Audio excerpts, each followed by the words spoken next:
What's good, YouTube? It's your boy Jay coming at y'all with this reaction. I know it looks dark right now because I haven't bought the light still. I've been working on other things around the house. But look, man, we got the real reason why WWE is in the new era by WrestleMania.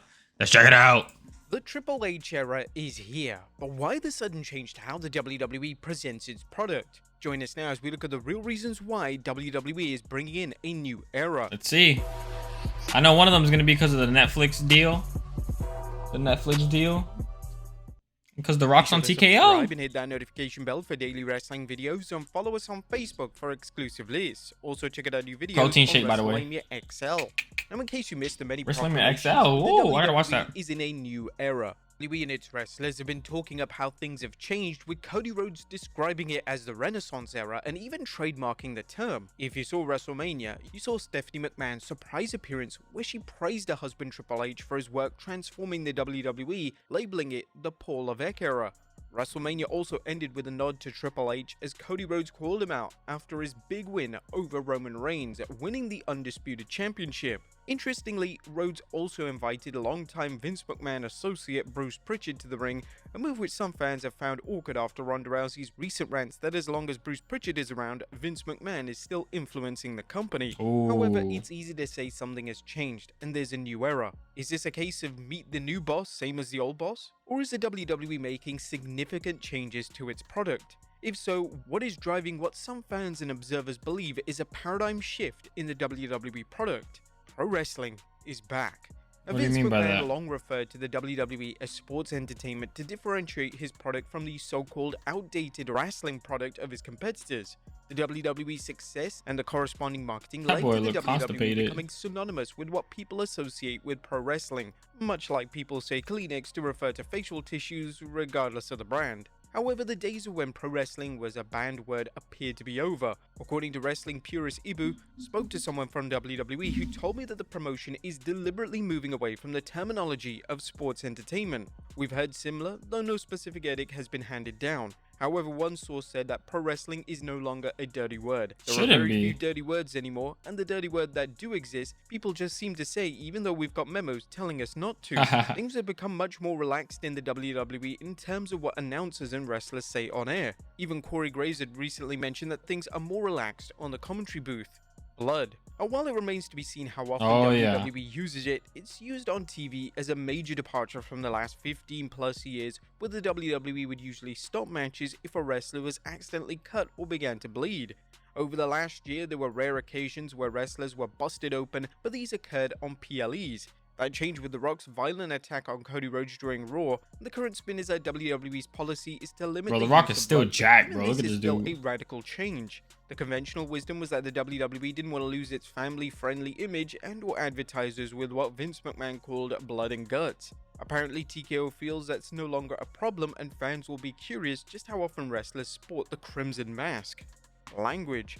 Although cable TV We've seen that. Yo, that's how they look when they're streaming it? WWE has avoided Holy crap, they need to upgrade. That's no longer the case, especially on pay-per-views where wrestlers and announcers use profanity to emphasize. Oh, what do you know about that? I'm a low voltage technician, bro. That's tough. Be hearing frequent F-bombs, but the change in language is definitely obvious. Modern production values. The WWE's had superior production values dating back to when Dick Ebersol helped bring the WWF up to speed to air Saturday night's main event on NBC. However, whether it's software updates or new smartphones, technology is always moving, and the WWE has changed things up dramatically since Kevin Dunn's exit, continuing to improve graphics and sound. They've also adopted a sports-heavy approach, treating shows like major sporting events as they show fans preparing to enter arenas and wrestlers on their way to the arenas. I like that, it's though. a much different presentation that projects the idea What that is this dude on the right? That boy got a big old head. Contest, that boy got a gigantic head. Sleek camera work. Kevin Dunn's exit has done more than eliminate the machine gun-like camera cuts on WWE TV, a technique whose purpose remains a mystery, but it's led to some sleek shots that enhance the show's presentation. Dang, they're really going like that? Implemented some memorable innovations and deserves much credit. But at the same time, TKO is quick to adapt the latest tricks and techniques in enhancing how the WWE presents its products. Celebrities people know. The WWE has used celebrities ever since Vince McMahon began running the WWF. However, what constitutes a celebrity for a 78-year-old man, especially one who doesn't even watch regular TV, is likely different from the WWE's younger demographics perception.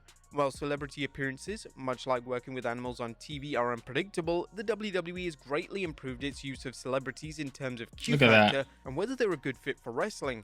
This is likely due to the many contacts Nick Khan has from his days as an agent, as well as the added contacts from Endeavor, a focus on new talent. Lastly, there's no avoiding the WWE's emphasis on new talent, coach. Whether it's fresh champions such as Cody Rhodes, Damian Priest, or Rhea Ripley, or new talents like Braun Breaker and Jade Cargill. Braun Breaker's gonna be huge, y'all. To ensure its roster I haven't seen much of him though. Where's he at? Who have worn out their welcome or don't have much to offer. But what is actually driving these changes? Let's look at several reasons behind the recent changes. Firstly, Vince who? The Wrestling Observer discussed what they see as a primary reason for the new era. There are a lot of reasons why they're doing it. The key one is because of the negative publicity Vince McMahon got, when they want to make sure that everyone knows it's not Vince, and they're gonna hammer this thing down that it's Paul Levesque.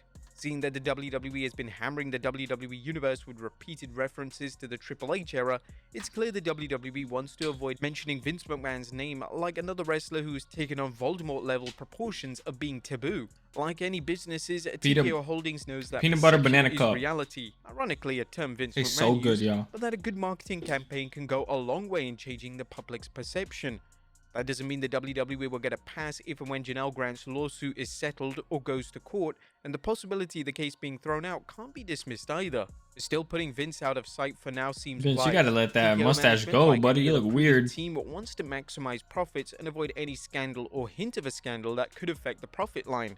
This was evident when Slim Jim withdrew its sponsorship deal with the WWE at the Royal Rumble when news of Janelle Grant's lawsuit broke, only for Slim Jim to renew its ties with the WWE following Vince McMahon's resignation.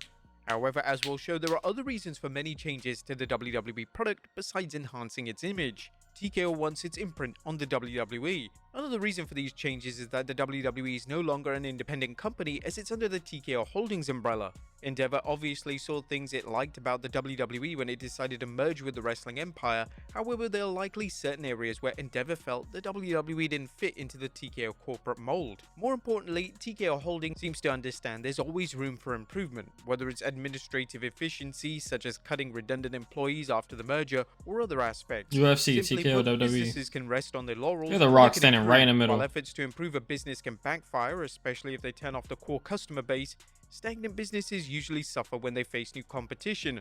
Wrestling fans saw this in the 80s when Vince McMahon revolutionized the WWF and other promoters rested on their laurels until it was too late. Fans also saw this in the 90s when the WWF grew stale and Eric Bischoff jump-started WCW, nearly sinking the WWF. Stepping back into the present, TKO Holdings wants to take the WWE to the next level regardless of what they did already, actually. Wrestlers. Fans already saw TKO Holdings CEO Ari Emanuel give Triple H the keys to the WWE's creative kingdom, despite earlier promises he wanted Vince to stay in creative seemingly forever, but this was long before the Janelle Grant lawsuit. It's rare that a merger occurs without any changes to the way things operate, and Emanuel and others involved apparently saw areas that could be improved, such as production values, camera work, etc. And TKO is willing to listen to new ideas. And TKO seems open to new ideas for improving the WWE. Whether it's bringing in Dwayne "The Rock" Johnson to its board of directors, implementing Triple H's creative vision, or putting a new spin on past elements that worked, including profanity and blood, TKO feels that there are ways to make the wrestling product attractive to new fans and lapsed fans, while also keeping its core audience. The theory that the Triple H era is a way to distance the WWE from Vince McMahon has merit. However, there are other reasons for the many changes to the WWE product. TKO wants to take the WWE to new levels, and it's likely fans will see more and more changes over the next few months. But there you have it, folks. What do you guys think of the new era? The new era is going to be lit, and it already is showing to be lit. So I don't know what you're talking about. What do we think? You know what we think, buddy. Nah, I mean, that change with The Rock. You know what we think, buddy. Anyways, y'all, like, comment, subscribe, and I'm gonna catch you on the next video. Peace. Stop recording. That's Tuffy.